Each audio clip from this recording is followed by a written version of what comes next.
Chapter number 7, Shrimad Bhagavatam canto 1, chapter number 7 और श्लोक number 1 पढ़ेंगे हम आज। उससे पहले जो है श्रीमद् भागवतम को प्रणाम कर लेते हैं। ओम नमो भगवते वासुदेवाय, ओम नमो भगवते वासुदेवाय, ओम नमो भगवते वासुदेवाय। नारायणं नमस्कृत्यं नरं चैव नरोत्तमं देवीं सरस्वतीं व्यासं ततो जयमुदीरये। नष्टप्रायेषु भद्रेषु नित्यं भागवतं सेवया भगवती उत्तम श्लोके भक्तिर्भवति नष्ट की।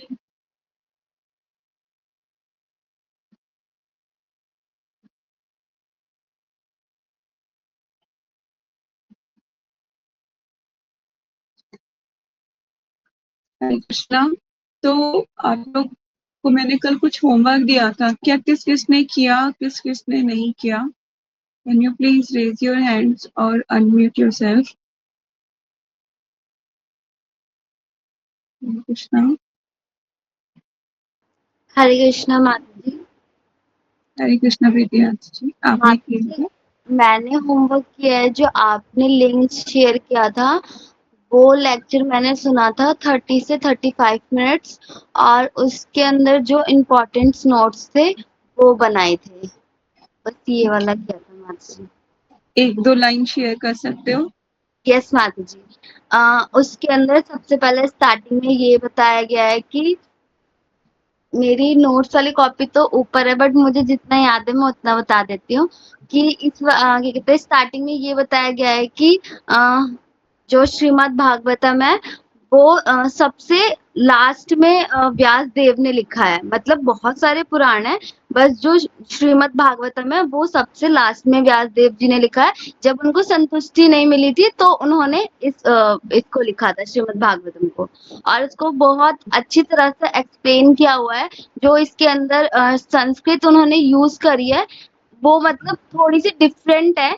मतलब नॉर्मली संस्कृत जैसे मैं पढ़ती नहीं तो ज्यादा मुझे आती नहीं है, बट उसके अंदर बहुत अच्छे से एक्सप्लेन करी हुई है संस्कृत की। और परपट की कोई भी पढ़े तो उसको मतलब इजीली थोड़ा समझ आ जाए। और इसके अंदर बताया था प्रभु जी ने कि इसके अंदर 18 पुराण है। छह तामसिक, छह सतोगुणी, छह रजोगुणी और 6 सतोगुणी, 6 रजोगुणी और 6 तमोगुणी। यस माता जी। और thank you so much. any one else wants to share your notes? और कोई शेयर करना चाहता है?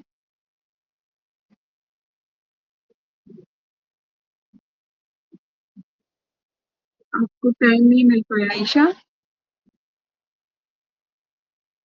ओके, कोई बात नहीं, पर रीड करो और मतलब आप जो है अपने नोट्स को श्रीमद् भागवतम जब आप रीड करोगे उसके बाद लेक्चर हेयर करना है। और ये होमवर्क ड्यू है ना? आप जब भी इसको हेयर करोगे बताना, लिख लेना, ठीक है? और जयश्री ने कुछ मैसेज किया है। मैसेज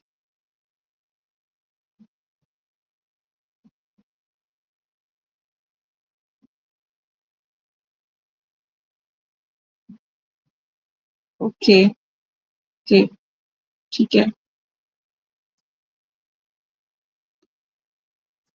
और कोई शेयर करना चाहता है? नताशा?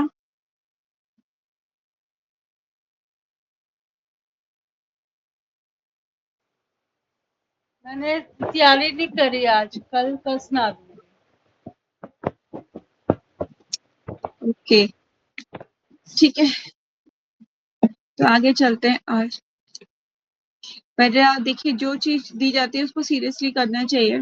जब आप लोग सीरियस नहीं करेंगे तो फिर मेरे मेहनत तो वेस्ट हो जाएगी ना। मैं इतनी मेहनत करती हूँ। चलिए आगे चलते हैं। श्लोक नंबर 1।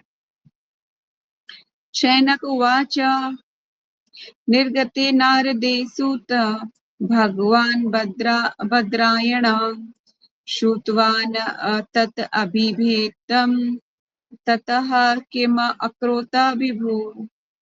शैनक उवाच, श्री शैनक ने कहा, निर्गते चले जाने पर नारदे नारद मुनि के सूत, हे सूत, भगवान दिव्य रूप से सर्वशक्तिमान बद्रायण व्यास देव ने श्रुतवान सुना तत् उसका अभिभेतम मन की इच्छा मनोवांछा तथा तत्पश्चात किम क्या अक्रोध किया विभु महान ने। हमने लास्ट में जहाँ पे हमने लास्ट चैप्टर 6 नंबर कंप्लीट किया था, वहां पर नारद मुनि ने ये कहकर नारद मुनि ने कहा था कि व्यास देव बोले नारद मुनि को कि नारद देव ऋषि नारद धन्य है, क्योंकि वे भगवान की लीलाओं का यशोगान करते हैं और ऐसा करके वे स्वयं तो आनंद लूटते ही हैं और ब्रह्मांड के समस्त संतिप्त जीवों को भी अभिप्रेरणा प्रदान करते हैं। तो नारद मुनि ने कितने सारे भक्त बनाए थे, है ना। तो उसी की कॉन्टेक्स्ट में स्टोरी को जोड़ते हुए आगे जो है व्यास देव उसको कंक्लूड कर रहे हैं। तो अभी शैनक उवाचा मतलब जो शैनक आदि ऋषि हैं जो नैमिषारण्य में, वो क्या कर रहे हैं, सूत गोस्वामी से कुछ क्वेश्चन कर रहे हैं। उवाचा मतलब बोल रहे हैं। क्या बोल रहे हैं? शैनक ऋषि शैनक ने पूछा, हे सूत, जब महान तथा दिव्य रूप से शक्तिमान व्यासदेव ने शिला नारद मुनि से सब कुछ सुन लिया, तो फिर नारद के चले जाने पर व्यासदेव ने क्या किया? पूछ रहे हैं कि जब कुछ सब कुछ सुन लिया व्यासदेव ने नारद मुनि से, तब क्या किया व्यासदेव ने? तात्पर्य में चलते हैं। ये इस अध्याय में श्रीमद् भागवतम के वर्णन किए जाने के लिए संकेत मिलता है, क्योंकि महाराज परीक्षित को अपनी माता के गर्भ में चमत्कारिक ढंग से बचा लिए गए थे। ये घटना आचार्य द्रोण के पुत्र द्रोणी मतलब अश्वत्थामा के कारण घटित हुई, जिसने द्रौपदी के 5 पुत्रों को सोते हुए मार डाला, जिसके लिए अर्जुन ने उसे दंडित किया। इस महापुराण श्रीमद् भागवतम का शुभारंभ करने के पूर्व श्रील व्यासदेव ने समाधि द्वारा सारे सत्य की अनुभूति प्राप्त कर ली। सूतोवाचा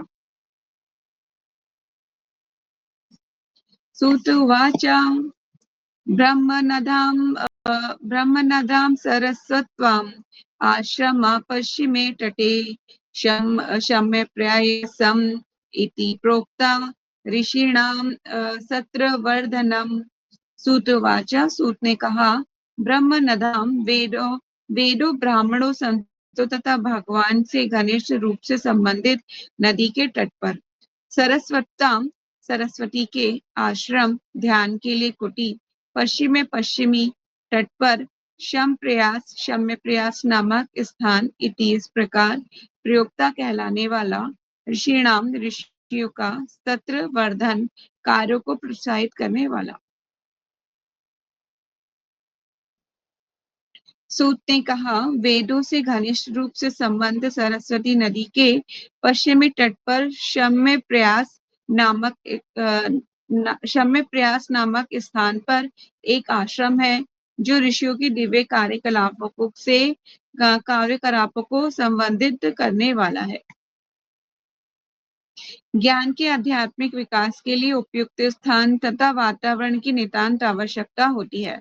मतलब जब आपको रीडिंग करनी होती है तो आपको एक अनुकूल वातावरण की जरूरत होती है ना। आप गंदी स्थान पे रीडिंग नहीं कर पाओगे। आपका टेबल क्लीन होना चाहिए, आप खुद स्वच्छ रहने चाहिए, बहुत जरूरी है ये सब। ठीक है, तो ज्ञान के आध्यात्मिक विकास के लिए उपयुक्त स्थान तथा वातावरण की नितांत आवश्यकता होती है। सरस्वती नदी के पश्चिमी तट का स्थान इस कार्य के लिए विशेष उपयुक्त है और वहीं पर शम्य प्रयास में व्यासदेव का आश्रम है। शिला व्यासदेव गृहस्थ थे तो भी उनका निवास स्थान आश्रम कहलाता है। आश्रम वे स्थान है जहाँ आध्यात्मिक कार्यकलाप सर्वोपरि होता है, चाहे वे स्थान किसी गृहस्थ का हो या तपस्वी का। संपूर्ण वर्णाश्रम पद्धति इस प्रकार नियोजित है कि जीवन की प्रत्येक अवस्था आश्रम कहलाती है। इसका अर्थ ये हुआ कि इन सबों में आध्यात्मिक संस्कृति एक समान लक्षण है। ब्रह्मचारी, गृहस्थ, वानप्रस्थ तथा सन्यासी सारे एक ही जीवन लक्ष्य अर्थात परमेश्वर के साक्षात्कार से संबंधित हैं। अतएव जहाँ तक आध्यात्मिक संस्कृति की बात है, इनमें से कोई भी कम महत्वपूर्ण नहीं है। अंतर तो केवल वैराग्य के आधार पर और औपचारिकता का होता है। सन्यासी अपने व्यवहारिक वैराग्य के बल पर ही सम्मान की दृष्टि से देखे जाते हैं। ठीक है, तो यहाँ पर बहुत चीजें हाईलाइट कर रहे हैं प्रभुपाद जी। एक तो प्रभुपाद जी बोल रहे हैं कि ध्यान को करने के लिए क्या चाहिए होता है, मतलब एक कोई भी चीज आपको लिखनी है, पढ़नी है, तो एक उपयुक्त स्थान होना चाहिए। तो यहाँ पर प्रभुपाद जी बोलेंगे गंगा सरस्वती का जो स्थान था, सरस्वती का जो निवास स्थान था जहाँ सरस्वती नदी बहती है, वो स्थान अत्यंत लाभकारी था, मतलब ये सब शास्त्र लिखने के लिए। तो मैंने आपको पहले भी बताया था कि बद्री का रण जो भी जब भी आएगा तो बद्रीनाथ से संबंधित है ना। तो बद्रीनाथ में आज भी वो स्थान है जहाँ पे व्यासदेव ने बैठकर गुफा, जहाँ पर श्रीमद् भागवतम और महाभारत की रचना उन्होंने की थी, और वहां पर सरस्वती नदी भी एज इट इज बहती है। पर सरस्वती नदी जो है सिर्फ गिरती हुई दिखती है, और लेकिन ग्राउंड पे बहती हुई नहीं दिखेंगी, वो ऊपर से गिरती हुई आपको जरूर दिखेंगी, पर वो पाताल में जा रही है, नीचे जा रही है। अंदर एक कोई नहीं इसको मतलब कोई इसको समझ नहीं पाया आज तक कि वो जा कहाँ रही है। उनका ऊपर से गिरती हुई दिख रही है, पर नीचे जाके वो मतलब बहती हुई नहीं दिखेंगी आपको।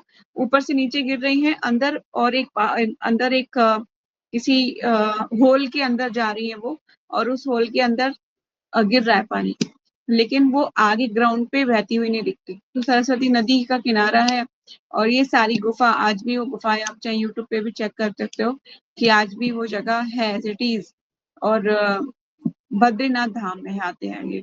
ठीक है, और एक बात और प्रभुपाद जी बता रहे हैं कि आश्रम की बात, कि आश्रम जो होता है वो स्थान होता है जहाँ पे आध्यात्मिक कोई कार्यकलाप किए जाते हैं, है ना। और आश्रम के अनुसार आश्रम कितने तरीके के होते हैं?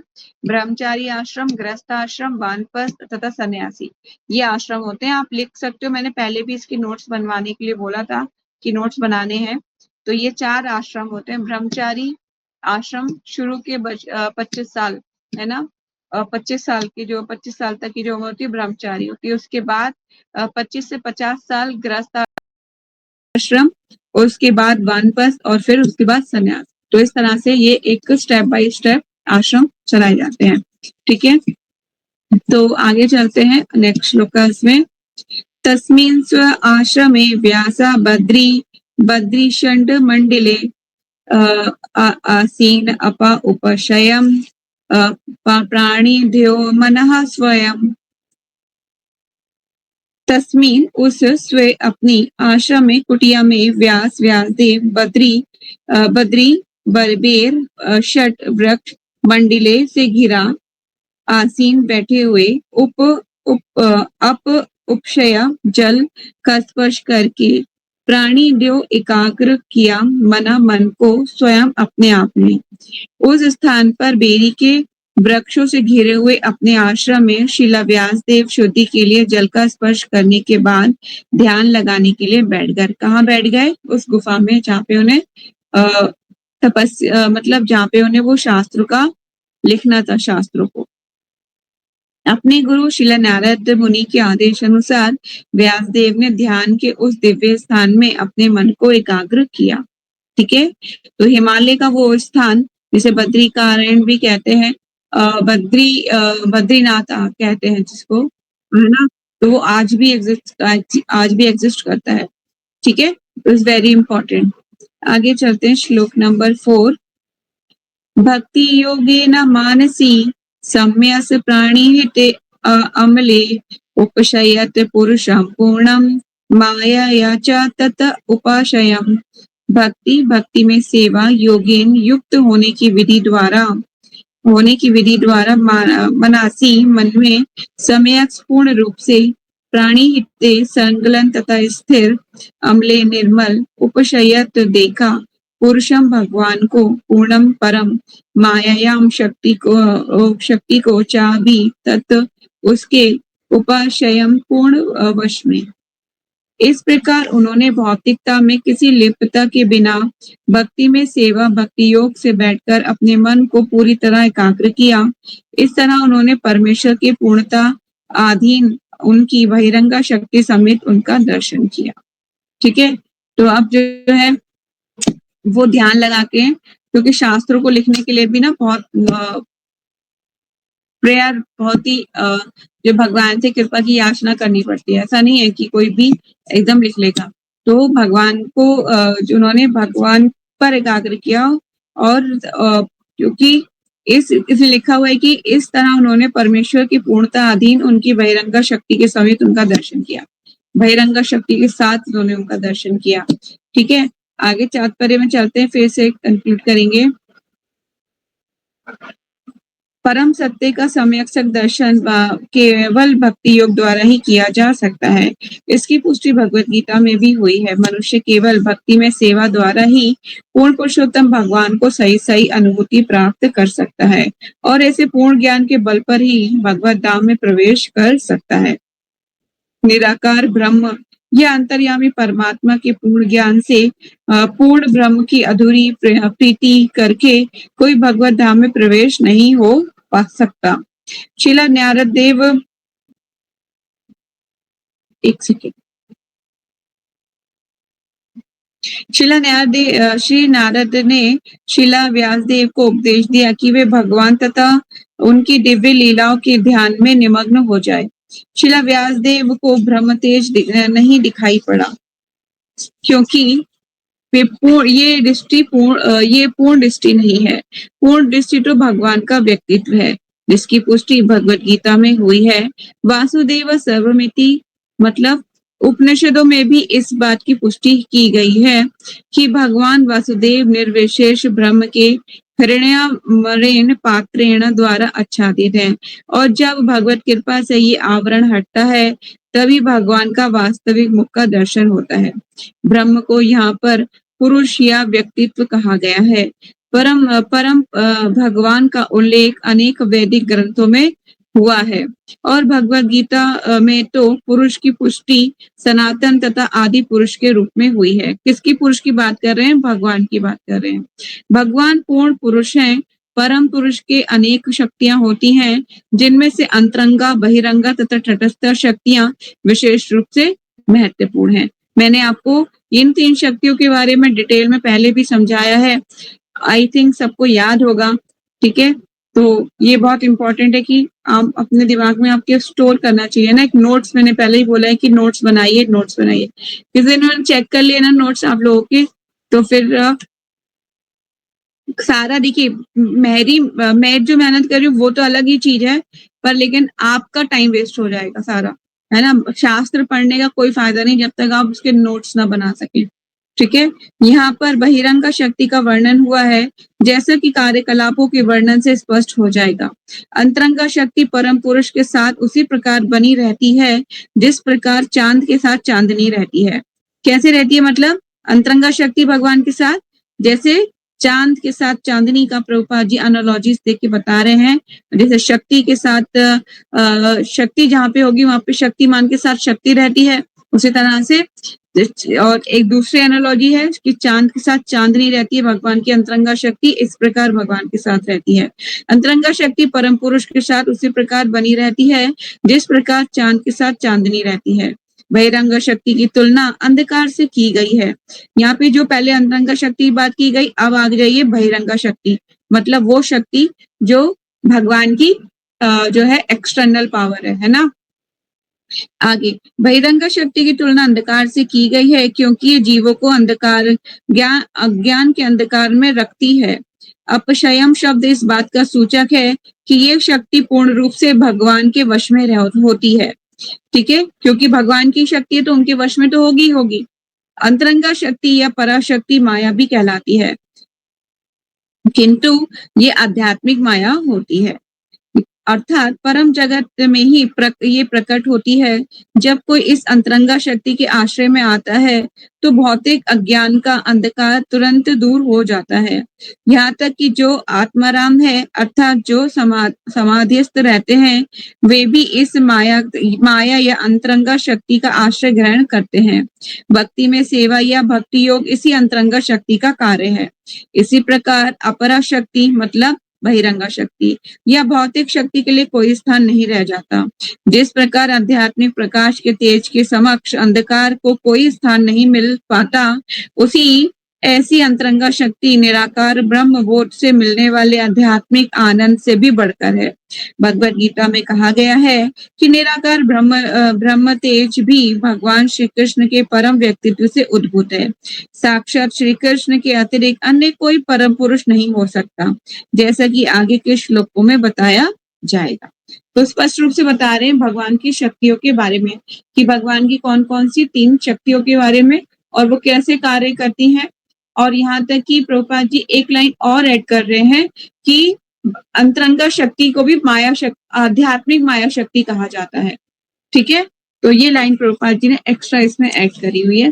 जनरली प्रभुपाद जी कोट करते हैं कि बहिरंगा शक्ति भगवान की माया शक्ति है ना, पर प्रभुपाद जी यहाँ पर एक लाइन को इसीलिए कोट कर रहे हैं कि आध्यात्मिक मतलब इंटरनल अंतरंगा शक्ति भी आध्यात्मिक माया शक्ति कहलाती है।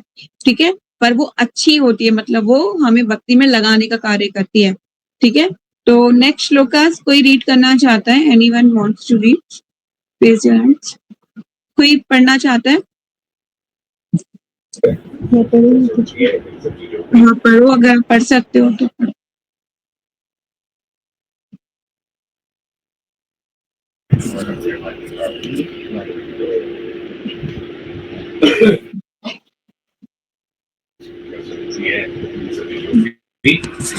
यया सम्मोहित जीव आत्मानं त्रिगुणात्मकं परोऽपि मनोतीर्थं तत्कृतं चाभिपद्यते। यया जिससे सम्मोहित मोहग्रस्त जीव जीवात्माएं आत्मानं स्व त्रिगुणात्मकम 3 प्रकृति के तीनों गुणों से बद्ध अथवा पदार्थ का फल पर दिव्य अपि के होते हुए भी मनुते मान लेता है अनर्थम अनचाही वस्तुएं तत् उससे कृतम च प्रतिक्रिया अभिपद्यते भोगता है। जीवात्मा तीनों गुणों से अतीत होते हुए भी इस बहिरंगा शक्ति के कारण अपने आप को भौतिक पदार्थ की उपज मानता है और इस प्रकार भौतिक कष्टों के फलों को भोगता है।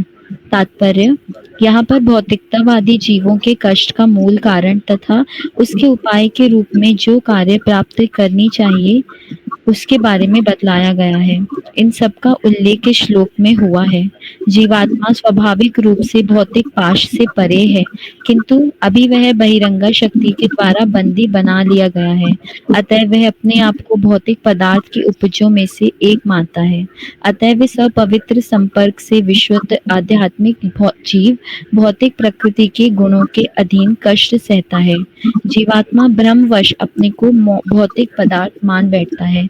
इसका अर्थ ये हुआ कि भौतिक स्थिति के बस में होने के कारण उसके सोचने, अनुभव करने तथा चाहने की वर्तमान विकृत विधि उसके लिए स्वाभाविक नहीं है। तो भी सोचने, अनुभव करने तथा चाहने का उसका अपना सामान्य तरीका होता है। जीव अपनी मूल अवस्था में सोचने, अनुभव करने तथा चाहने की शक्ति से रहित नहीं होता। भगवद गीता में भी पुष्टि हुई है कि बद्ध जीव का वास्तविक ज्ञान अज्ञान से ढका रहता है। इस प्रकार यहाँ इस सिद्धांत का खंडन हो जाता है कि जीवात्मा परम निराकार ब्रह्म है। ऐसा तो नहीं हो सकता, क्योंकि जीवात्मा की अपनी मूल अबद्ध अवस्था में भी अपनी चिंतन शैली होती है। वर्तमान बद्ध अवस्था बहिरंगा शक्ति के प्रभाव के कारण है। इसका अर्थ ये है कि परमेश्वर पृथक रहते आते हैं और मोहमयी शक्ति माया पहल करती है। भगवान कभी नहीं चाहते कि जीवात्मा बहिरंगा शक्ति द्वारा भरमाया जाए। बहिरंगा शक्ति भी इस तथ्य से भलीभांति परिचित है, किंतु वह अपनी मोहिनी शक्ति से विस्मृत जीव को भरमाए रखने का अकृतज्ञ कार्य करती है। भगवान ब्राह्मिका शक्ति के कार्य में कोई बाधा नहीं डालते, क्योंकि उसके ये कार्य बद्ध जीव को सुधारने के लिए आवश्यक होते हैं। कोई स्नेहिल पिता नहीं चाहता कि अन्य कोई व्यक्ति उसकी संतान को प्रताड़ित करे, तो भी वह अपने उद्दंड पुत्र को सुधारने के लिए कठोर व्यक्ति के संरक्षण में सौंप देता है। लेकिन साथ ही सर्व स्नेहिल सर्वशक्तिमान पिता बद्ध जीवों को भ्रामिका शक्ति माया के चंगुल से छुटकारा दिलाने के लिए उत्सुक रहते हैं। राजा अवज्ञाकारी नागरिकों को बंदी गृह की चारदीवारी के भीतर डाल देता है, लेकिन कभी-कभी बंदी को राहत देने की इच्छा से वह स्वयं बंदी गृह में जाता है और उनसे सुधरने के लिए कहता है, और उसके ऐसा करने पर वह बंदी को मुक्त कर देता है।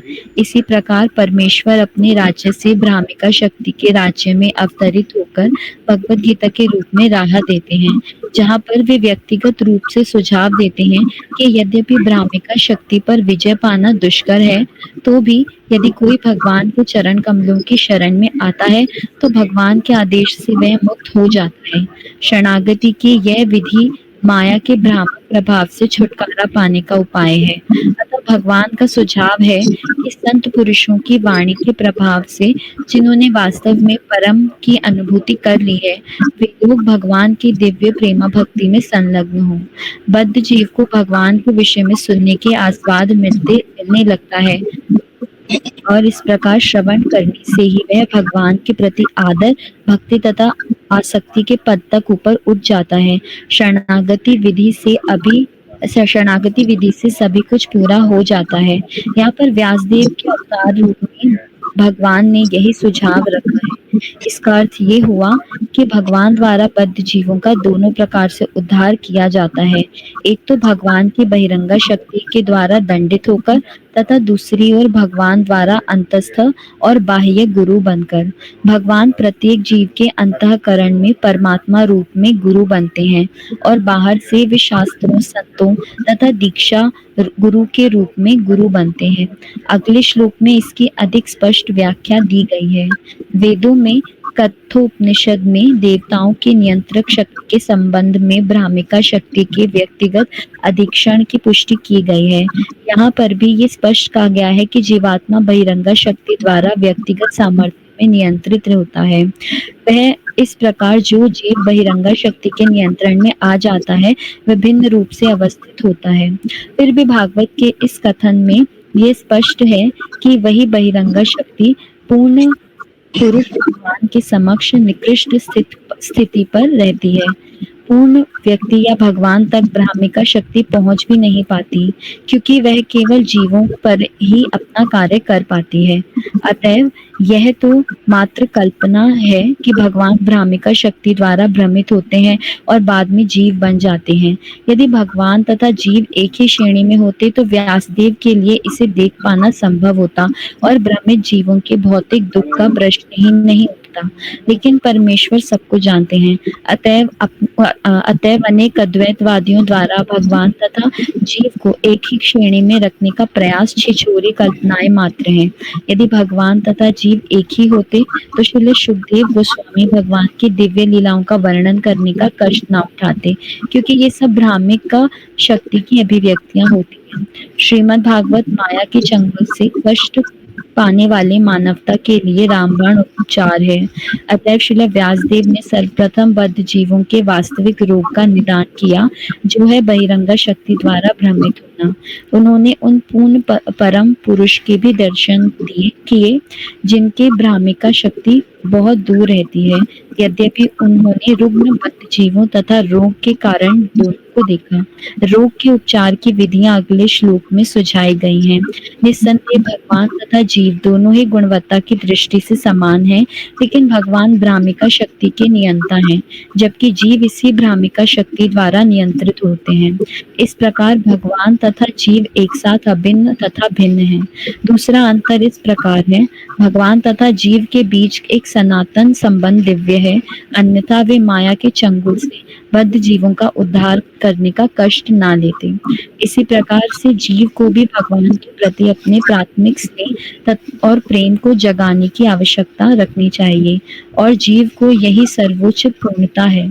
जीवन के इसी लक्ष्य को ध्यान में रखकर श्रीमद् भागवत में बद्ध जीवों का वर्णन हुआ है। हरे कृष्णा।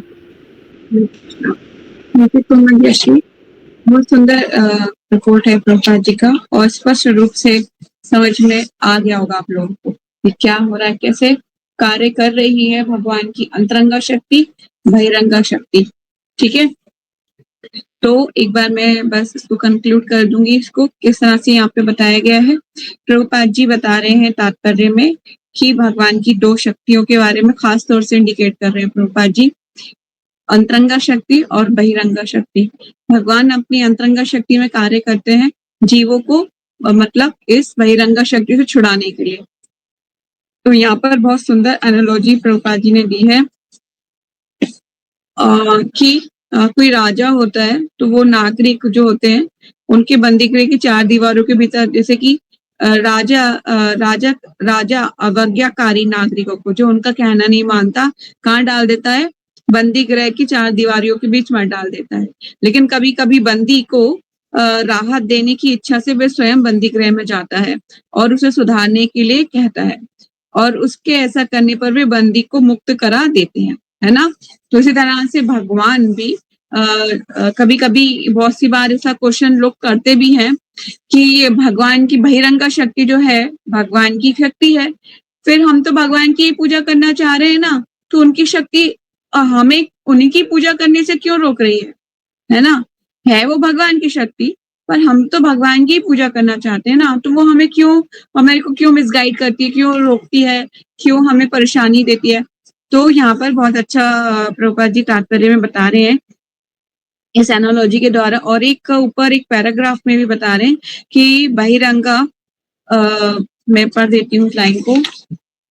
भगवान कभी नहीं चाहते, ये आप पैरेलल लाइन जो है ना, जो लाइंस पढ़ी जा रही हूँ उसको आप हाईलाइट कीजिए। अगर आप हाईलाइट करोगे तो आप इजिली, कभी भी आपको रिवीजन करना होगा तो you can easily read this line, तो आपको आसानी से पर्पस समझ में आ जाएगा। भगवान कभी नहीं चाहते कि जीवात्मा बहिरंगा शक्ति द्वारा भरमाया जाए। बहिरंगा शक्ति भी इसी तथ्य से भली भांति परिचित है। ठीक है, वो जानती है ये कि भगवान नहीं चाहते। ठीक है, आगे, किंतु वही अपनी मोहिनी शक्ति से विस्मित जीव को भरमाए रखने का अकृत कार्य करती है। भगवान भ्रामिका शक्ति के कार्य में कोई बाधा नहीं डालते। भगवान कभी भी बाधा नहीं डालते उसके कार्य में, है ना। आपको जैसे मटेरियली कोई चीज अट्रैक्ट कर रही होती है, और कोई चीज ऐसी होती है जैसे कि आपको भक्ति के कार्यों में रोकती है। जैसे कि कभी कभी ऐसा लगता है कि हम जैसे हमें सुबह जैसे अर्ली मॉर्निंग उठना है ना, तो ऐसा लगता है ना बैड कॉल, मुझे ना अगर उठने का प्रयास करना लगता है बैड मुझे बुला रहा है, बिस्तर जाके और सो जाऊं, थोड़ा सा और सो जाऊं। बैड बहुत अच्छा लगता है ना, फिर पता नहीं तुम कब मिलोगे, है ना, ऐसा फीलिंग आती है कि पता नहीं कब मिलेगा सोने को। तो इस तरह से क्यों वो भ्रमिका शक्ति, फिर वो भगवान रोकते नहीं है ना। भगवान ये देखते हैं कि ये प्रयास कितना कर रहा है ना। भगवान फिर उसमें हेल्प करते हैं। लेकिन अगर आप प्रयास नहीं करोगे तो आप फेल हो जाओगे, है ना। इसीलिए तो यहाँ पर वही शक्ति की बात कर रहे हैं प्रभुपाद जी। तात्पर्य बहुत सुंदर तात्पर्य प्रभुपाद जी का। ठीक है, भगवान ब्रह्मिका शक्ति के कार्य में कोई बाधा नहीं डालते, क्योंकि उसके ये कार्य बद्धजीव को सुधारने के लिए आवश्यक होते हैं, है ना। कोई स्नेहिल पिता नहीं चाहता कि कोई अन्य व्यक्ति उसकी संतान को प्रताड़ित करे। सही बात है, कोई पिता नहीं चाहेगा कि कोई अन्य व्यक्ति आके उसकी संतान को मारे पीटे। तो भी वे अपने उद्दंड पुत्र को सुधारने के लिए कठोर व्यक्ति के संरक्षण में सौंप देता है। तब भी पिता जो होते हैं, अगर पुत्र को सुधारना है तो वो ऐसे व्यक्ति के हाथ में सौंप देते हैं कि जो उसको सुधार दे, है ना। ऐसा होता ही नहीं होता है जनरली कि कभी कभी मैंने हमारे साथ भी हुआ है कि मैं मैथ में बहुत बुरी थी और मुझे मैथ नहीं आती थी, तो जब भी मैथ के लिए मम्मी मैथ के टीचर लगा दिया मम्मी ने, तो वो जब भी मैथ का टीचर आया मम्मी बोलती थी आप इसको कुछ भी दंड दो, कुछ भी मारो पीटो, कुछ भी करो, हड्डी वसली तोड़ो, कुछ भी करो, पर इसे मैथ आनी चाहिए। तो मैं कहती थी आप मेरी असली मम्मी नहीं हो, आप मेरी सौतेली मम्मी हो। तो मतलब इस तरह से मतलब कभी कभी माता पिता भी कुछ चीज सुधारने के लिए, कुछ चीज अच्छे के लिए हमें दंड भी दे सकते हैं। ठीक है, तो इसी तरह से यहाँ बोल रहे हैं क्योंकि उसके लिए ये कार्य बद्धजीव को सुधारने के लिए आवश्यक होते हैं। कोई स्नेहिल पिता नहीं चाहता कि अन्य कोई व्यक्ति उसकी संतान को प्रताड़ित करे, तो भी वे अपने उद्दंड पुत्र को सुधारने के लिए कठोर व्यक्ति के संरक्षण में सौंप देता है। लेकिन साथ ही वे सर्वस्नेहिल सर्वशक्तिमान पिता बद्धजीवों को ब्राह्मिका शक्ति माया के चंगुल से छुटकारा दिलाने के लिए उत्सुक रहते हैं। ठीक है, तो ये लाइन जो है आज जब आप पढ़ोगे, कभी भी ये बुक उठाओगे, तो आपको मतलब समझ में आ जाएगा कि भगवान क्यों हस्तक्षेप नहीं करते माया से हमें छुड़ाने के लिए। ठीक है, लेकिन भगवान से अगर आप प्रेयर करोगे, उनसे प्रार्थना करोगे कि भगवान इस संसार में बहुत कष्ट है, मुझे छुड़ाइए, मुझे नहीं रहना यहाँ, मुझे नहीं रहना, तब भगवान भक्तों को भेजेंगे पहले, है ना, भक्तों को भेजेंगे, फिर भक्तों का संकीर्तन, नाम लोगे, आप भगवान का नाम लेना शुरू करोगे, फिर गुरु को भेजेंगे और गुरु के द्वारा आप उनके धाम को वापस जा पाओगे। ठीक है, तो ये जो पैराग्राफ है, ये सब चीजों का मतलब सार है, मतलब, है ना, कह लीजिए एक मेन पॉइंट है जिसको पढ़ के आप पूरे तात्पर्य को अच्छे से समझ सकोगे। ठीक है, तो पूरा तात्पर्य मुझे पढ़ने की जरूरत नहीं है, आई होप सबको सब समझ में आ गया होगा। ठीक है, तो एक और हम कर लेते हैं, फिर उसके बाद क्वेश्चन आंसर करेंगे। श्लोकास नंबर 6। अनर्थम उपशयम साक्षात भक्ति योगम अधोक्षजे लोकस्य अनाजता विद्वाना चक्रे सत्वतम संहिताम।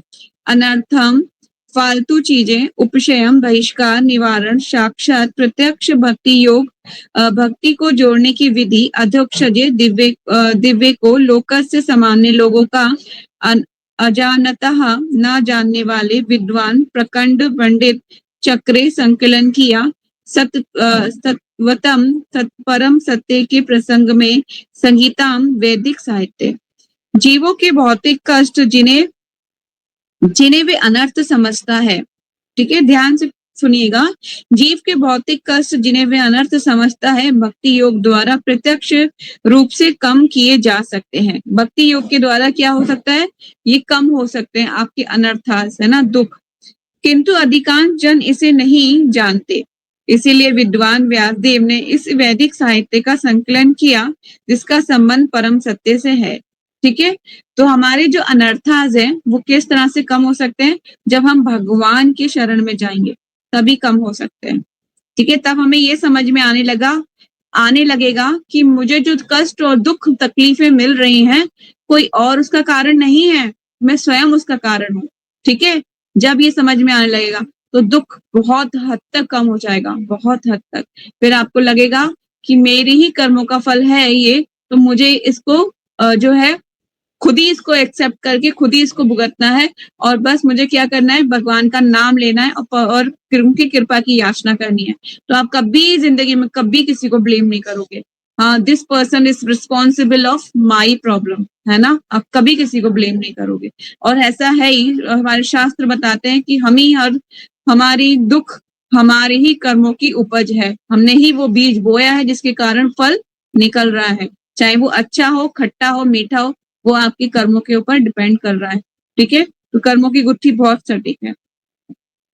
तात्पर्य पढ़ लेते हैं। शिला प्रभुपाद जी की जय। शिला व्यास देव ने परम पूर्ण भगवान को देखा। इस कथन से ये सुझाव मिलता है कि भगवान की पूर्ण इकाई में उनके अंश प्रत्यंश भी सम्मिलित रहते हैं। अतएव उन्होंने उनकी विभिन्न शक्तियों को, अर्थात अंतरंगा, तटस्थता तथा बहिरंगा शक्तियों को देखा। उन्होंने उनके पूर्ण अंश तथा उनके भी अंशों, अर्थात उनके विभिन्न अवतारों को भी देखा। उन्होंने विशेष रूप से बहिरंगा शक्ति से मोहग्रस्त बद्ध जीवों के अवांछित कष्टों को देखा। अंत में उन्होंने बद्ध जीव के उपचार को भी देखा। बद्ध जीवों का उपचार क्या है ये भी देखा, जो भक्ति योग है। क्या है बद्ध जीवों का उपचार? भक्ति योग। अभी कुछ लाइन्स हैं जिनको आपको हाईलाइट करना पड़ेगा, तभी आपको समझ में आएगी चीजें।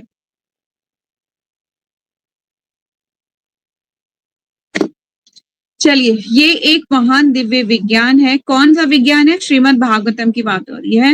ये एक महान दिव्य विज्ञान है और भगवान के नाम, यश, कीर्ति आदि के श्रवण तथा कीर्तन से प्रारंभ होता है।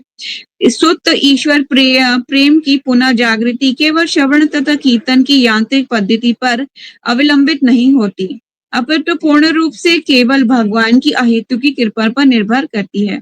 कैसे होती है ये कृपा? केवल भगवान की कृपा पर निर्भर करती है। हमारे खुद के एफर्ट से हम कभी भी भक्ति में आगे नहीं आ सकते, लेकिन हम भगवान से अगर हृदय से प्रेयर करेंगे, जब भगवान को लगेगा हाँ सच में मेरा बच्चा मेरे को पास आना चाहता है, तब जो है भगवान जो है हमारे लिए भक्तों को भेजेंगे, है ना। भक्ति में जीवन प्राप्त होगा आपको। जब भगवान भक्ति की निष्ठा पे पूर्ण रूप से प्रसन्न होते हैं, तब उसे दिव्य प्रेममयी सेवा प्रदान कर सकते हैं। लेकिन श्रवण तथा कीर्तन की संस्तुत विधियों से भी भौतिक जगत के व्यर्थ तथा अवांछित दुखों को तुरंत कम किया जा सकता है। भौतिक आसक्ति का इस तरह दूर होना दिव्य ज्ञान के विकसित होने की प्रतीक्षा नहीं करता, अपितु ज्ञान परम सत्य की चरम अनुभूति के लिए भक्ति में सेवा पर निर्भर होता है। कैसा होता है?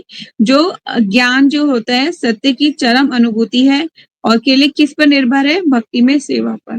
ठीक है, आप भगवान की सेवा कीजिए, धीरे धीरे प्योरिफिकेशन होगा और आप जो है मतलब भगवान समझ में आने लगेंगे। धीरे धीरे ये प्रोसेस भक्ति में जीवन में आगे बढ़ने का होता है। तो आज हम यही पढ़ेंगे। Any question you can ask. अभी हमारे पास 7 मिनट्स हैं।